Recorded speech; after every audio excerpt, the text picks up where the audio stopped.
आपण एकांकिका लेखन बघत आहोत.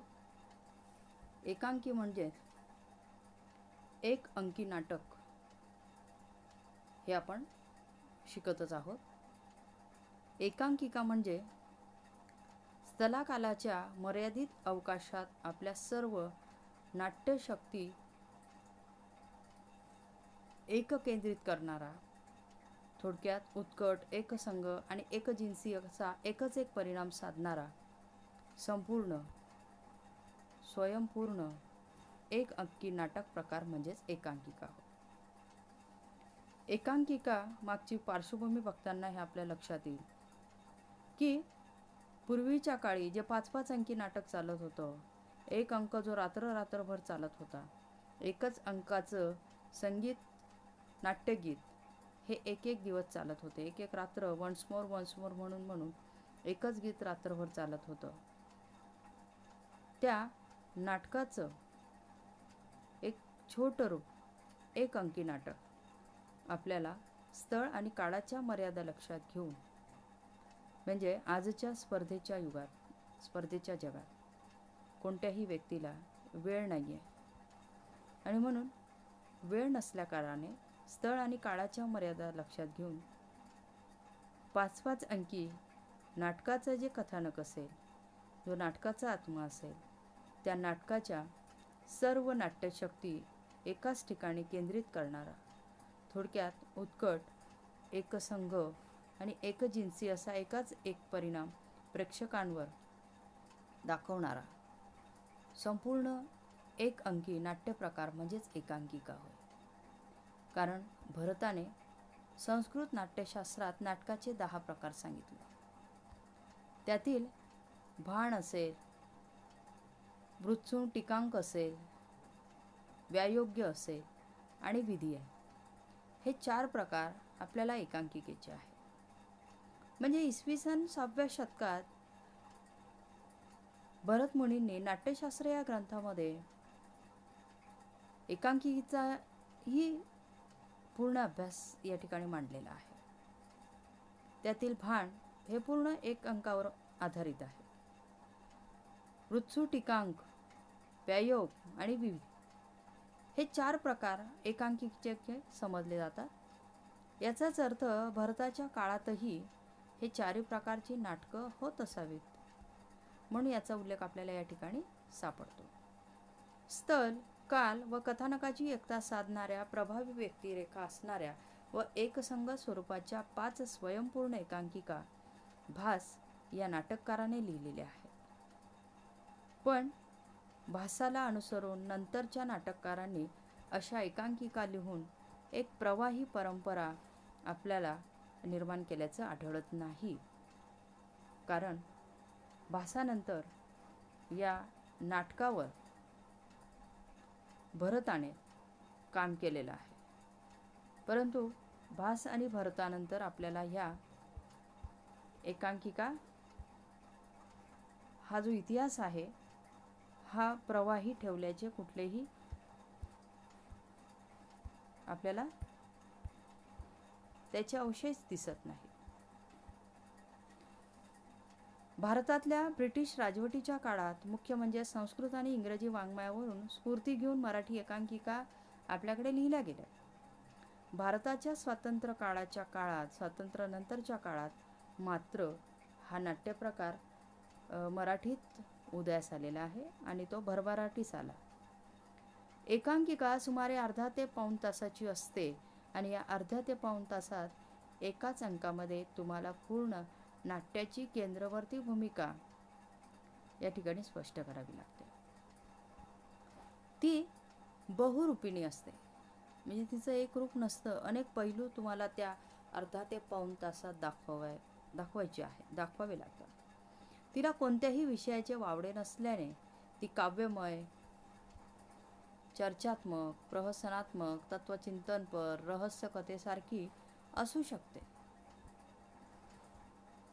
एखाद दुसरीच मध्यवर्ती व्यक्तिरेखा असेल, अर्थभारित आणि नाट्यगर्भ असे मोजके संवाद, तीव्र व उत्कट असे परिणाम साधणारे प्रसंग, या सर्वांच्या साह्याने एकांकिका उत्तम परिणाम साधते.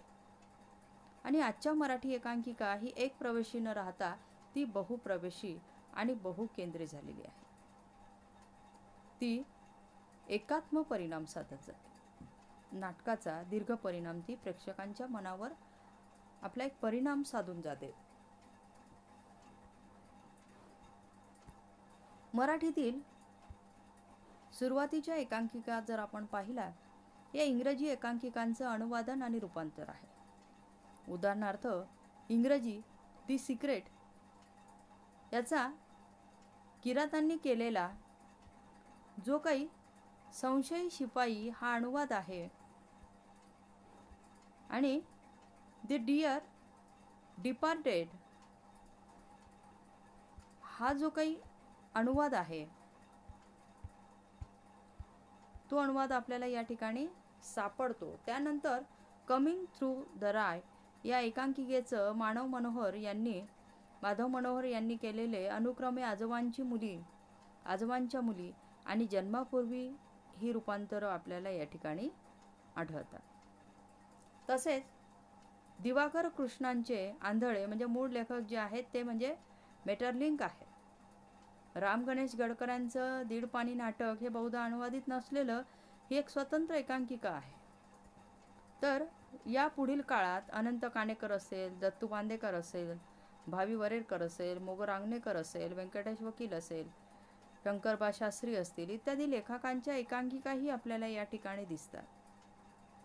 म्हणजे आपण सुरुवातीच्या मराठी एकांकिका ह्या इंग्रजीतून अनुवादित केलेल्या आहेत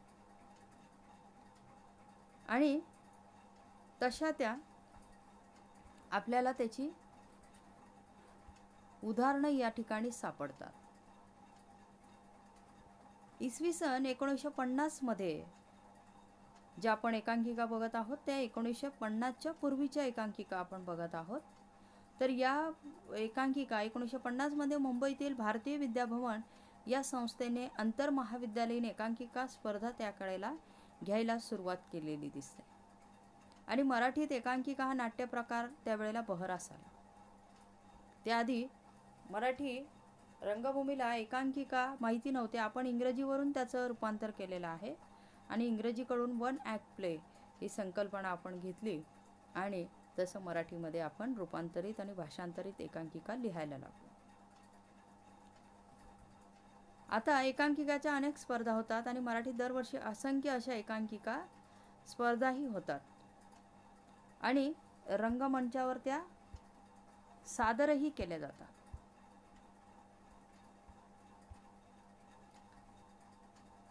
एकांकिका म्हणजे एक अंकी नाटक. म्हणजेच एकांकिका ही एक रसात्मक, एककेंद्री, एकजिन्सी अशी नाट्यकृती आहे.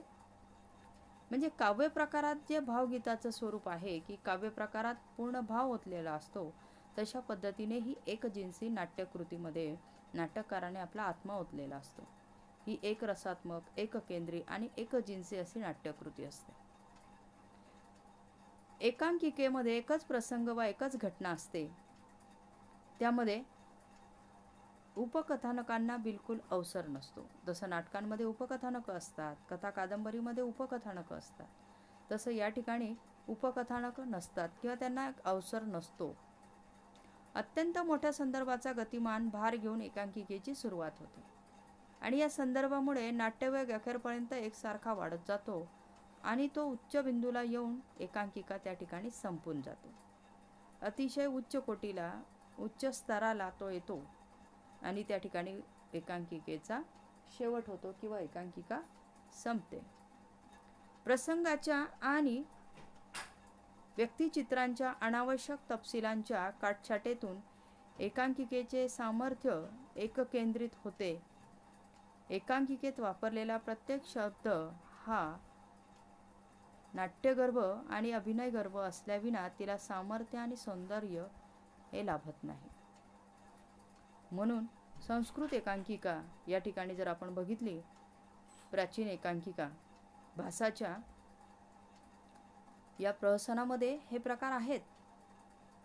तर ते प्रकार आपण या ठिकाणी बघू की संस्कृत एकांकिका कशा पद्धती आहे. भाण, विधी, व्ययोग आणि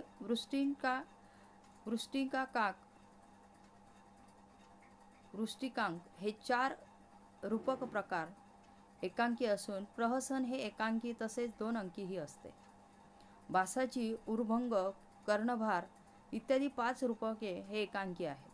विश्वनाथाच्या साहित्य दर्पणात उरूपकाचे जे 18 प्रकार दिलेले आहेत त्यामध्ये गोष्टी आहेत, नाट्यरासक आहे,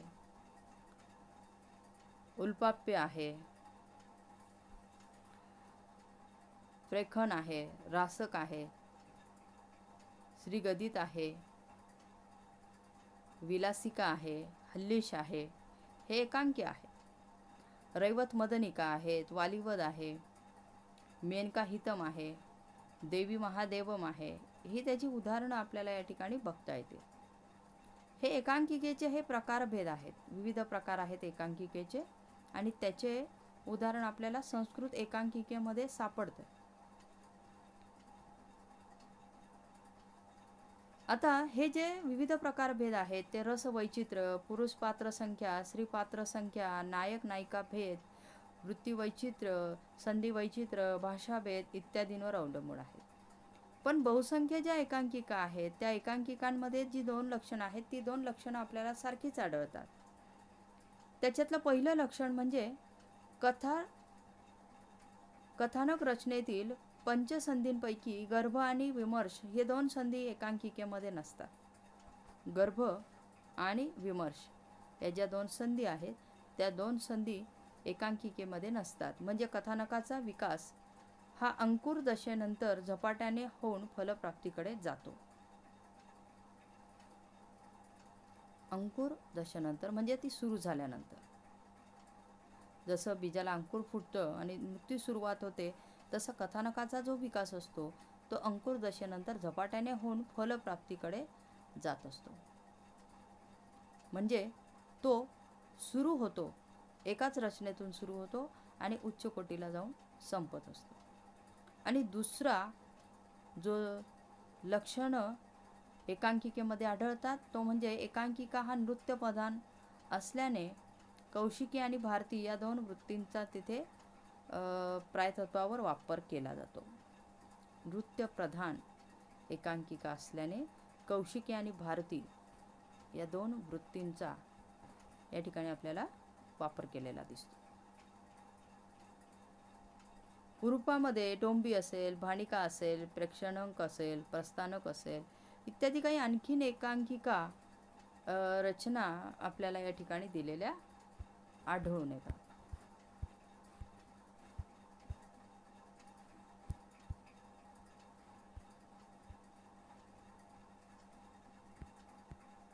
तर अशा पद्धतीने आपल्याला